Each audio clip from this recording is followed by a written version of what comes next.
Assalamualaikum warahmatullahi wabarakatuh. Praktisi aquacultur, petambak udang dimanapun berada. Budidaya udang faname telah banyak dibudidayakan, bahkan sekarang banyak dibudidayakan faname pada salinitas rendah yang jauh dari laut. Akhir-akhir ini juga mulai berkembang penggunaan air tawar ya, dengan berbagai manipulasi dalamnya untuk digunakan sebagai media untuk budidaya udang faname ini. Ya, ada beberapa kelebihan dari udang faname kenapa bisa berkembang pesat dan mulai dikembangkan di air salinitas rendah bahkan air tawar. Ya, seperti kita ketahui bahwasanya udang faname termasuk spesies Euryhalin, di mana dia bisa beradaptasi pada salinitas yang luas, ya, antara 0,5 sampai 45 ppt. Sehingga dari sini udang faname ini tidak hanya dibudidayakan di pinggir pantai atau pinggir laut, tetapi juga bisa dikembangkan jauh dari pantai, jauh dari hutan mangrove, ya, sehingga kadang ini dianggap lebih apa namanya, lebih ramah lingkungan ya, karena tidak merusak hutan mangrove. Ya. Kemudian sekarang ini juga mulai berkembang budidaya udang faname ini di air tawar ya, dengan salinitas yang di bawah 0,05 bahkan itu mulai dikembangkan beberapa lokasi, misalnya di Lampung itu di sekitar Palas, Lampung Selatan itu sudah banyak dikembangkan budidaya udang faname dengan salinitas mendekati 0 ya, 0, sekian ppt gitu ya. Ya, dengan berbagai improvisasinya sehingga bisa melakukan budidaya sampai panen. Ya. Memang kita pahami bahwasanya salinitas itu berperan sangat penting dalam budidaya udang faname ini, tapi sesungguhnya yang tidak kalah pentingnya adalah komposisi ion yang ada dalam air itu sendiri. Nah, ini ternyata beberapa penelitian menunjukkan bahwa komposisi ion itu yang lebih penting daripada salinitas itu sendiri. Artinya ion-ion ataupun mineral-mineral yang ada di dalam air tersebut memiliki peran yang sangat penting. Nah, seperti yang telah kita bahas di video-video sebelumnya, bahwasanya komposisi makromineral air laut pada salinitas 5 itu bisa kita hitung ya. Natrium itu sekitar 1522 mg per liter, ini standarnya. Ya. Kemudian magnesium itu 196 mg per liter, kalsium 60 mg per liter, dan kalium 55 mg per liter. Ini adalah standar makromineral ya, yang harus ada dalam air ya, salinitas 5 agar budidaya udang yang kita lakukan bisa berlangsung dengan baik ya.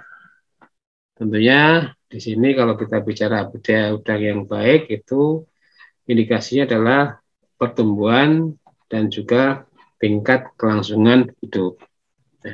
Nah, ini kita akan mencoba membuat air tawar ya, air tawar dengan volumenya 10 meter kubik atau sama dengan juga 10.000 liter ya. Dengan kita mencoba untuk memanipulasinya, menambah makromineral yang setara dengan salinitas 5 ppb tadi.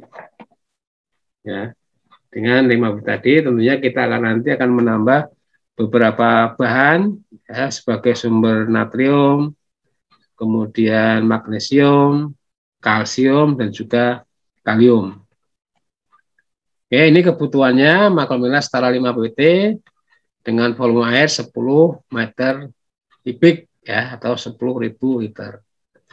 Ini mineralnya kita akan kita tambahkan makromineralnya Na, Mg, Ca, dan K.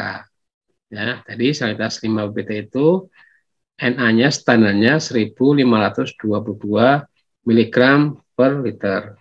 Kemudian magnesium 196 mg per liter. Kalsium 60 mg per liter dan kalium 55 mg per liter. Sehingga dari sini bisa dihitung kebutuhannya berapa kilogram mineral tersebut yang harus ditambahkan dalam kolam. Ya. Jadi kebutuhannya ini bisa kita hitung di sini dari standar ini nanti kita kalikan 10.000 liter ya. Ini menghasilkan 15,22 kilogram ya untuk natrium, untuk sodium. Kemudian untuk magnesium 1,96 kilogram, kalsium 0,6 kilogram, dan kalium 0,55 kilogram. Nah, ini akan kita tambahkan. Ini jumlah mineral yang akan kita tambahkan. Sekarang pertanyaannya, berapa bahan ya yang kita gunakan itu yang harus ditambahkan ke dalam kolam atau ya kolam ya yang ukuran tadi 10 meter kubik itu supaya kebutuhan makromineral di sini itu tercukupi. Ya. Oke, kita gunakan beberapa bahan ya. Misalnya nanti untuk sumber Na kita gunakan garam krosok. Ya ini kita perkirakan Na-nya itu 33%. Ya, nanti kalau kita mau menggunakan memang sebaiknya kita hitung ulang ya berapa kandungan Na-nya. Tapi ini perkiraan dari literatur yang saya peroleh itu 33% kandungan Na-nya. Kemudian sumber Ca kita menggunakan kalsium karbonat atau kaptan, itu kandungan Ca-nya 40%. Berikutnya kita gunakan Epsom salt untuk sumber Mg ini, di mana kandungan MgO-nya sama dengan 80%. Ini sekali lagi kalau kandungan seperti ini tergantung dari masing-masing pabriknya ya, tergantung nanti di dalam kemasannya itu akan dicantumkan berapa persen kandungan MgO-nya. Ya, kemudian sumber K kita bisa menggunakan pupuk KCl atau pupuk yang lainnya. Kalau kita menggunakan pupuk KCl, nanti biasanya tertera di situ kandungan K2O-nya berapa itu ya. Kita gunakan di sini yang 55%. Biasanya 50, 55 ataupun 60%. Ini tergantung dari pabriknya ya, asalnya dari mana. Di kemasan itu biasanya sudah tertulis berapa persen kandungan K2O-nya. Baik, dari sini nanti kita hitung masing-masing kebutuhannya. Ya. Nah, sekali lagi untuk persentase mineral ini tergantung dari masing-masing produk. Ya, garam krosok nanti misalnya yang akan kita gunakan, ya kalau perlu kita uji lagi kandungannya berapa, gitu ya. Kalau yang Ca, Mg, K ini biasanya sudah tercantum di kemasan masing-masing produk. Baik, kita akan menghitung kebutuhan masing-masing bahan. Yang pertama, kebutuhan garam krosok sebagai sumber natrium atau Na atau sodium, di mana kebutuhan Na atau sodium ini adalah 15,22 kg. Ya, dengan menggunakan garam krosok kandungan Na-nya 33%, maka bisa kita hitung kebutuhan garam krosok tersebut ya 15,22 kg kali 100/33 sama dengan 46 kg. Yang kedua, kebutuhan CaCO3 ya, di mana CaCO3 ini sebagai sumber kalsium Ca ya, Ca di mana Ca yang kita butuhkan adalah 0,6 kg ya. Sementara kandungan Ca dalam CaCO3 adalah 40%. Ya, sehingga bisa kita hitung 0,6 kg ya dikali 100 dibagi 40 ya, dibalik ya. Kalau tadi kandungan Ca-nya 40%, jadi kita balik saja 100/40 sama dengan 1,5 kg. Ini kebutuhan CaCO3 atau kaptan ya, atau kapur pertanian. Kemudian yang ketiga itu kebutuhan Epsom salt sebagai sumber Mg ya, di mana kebutuhan Mg-nya 1,96 kg ya, 1,96 kg. Nah, Mg ini dalam bahan biasanya terkandung atau dia berada dalam bentuk MgO. Ya, sehingga dalam bahan itu biasanya ada kandungan MgO-nya sekian persen gitu ya. Dan untuk mencarinya, ya kita lihat dulu di sini Mg dalam MgO ini bisa kita hitung ya berapa bagiannya. Jadi Mg sama dengan 0,6 MgO. Ya, 0,6 ini berasal dari perbandingan berat atom Mg dibagi ya berat molekul MgO. Gitu ya. Nah, kemudian kalau MgO sendiri ya sama dengan 1 dibagi 0,6 ya, ini kebalikannya dari sini.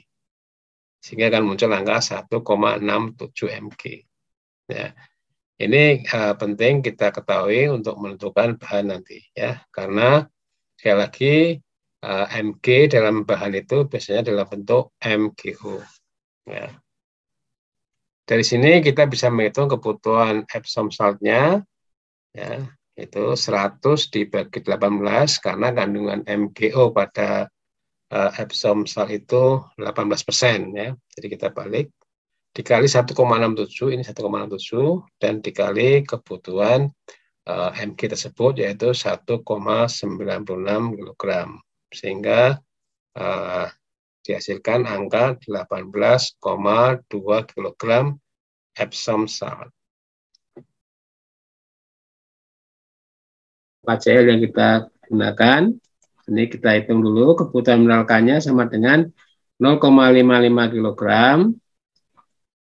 Nah, K dalam K2O sama dengan 0,83 K2O dan K2O-nya bisa kita hitung dibagi kebalikannya ya, kalau menghitung seperti ini 1 dibagi 0,83 K maka akan mendapatkan hasil 1,2 K ya, sama seperti tadi kita menghitung MgO.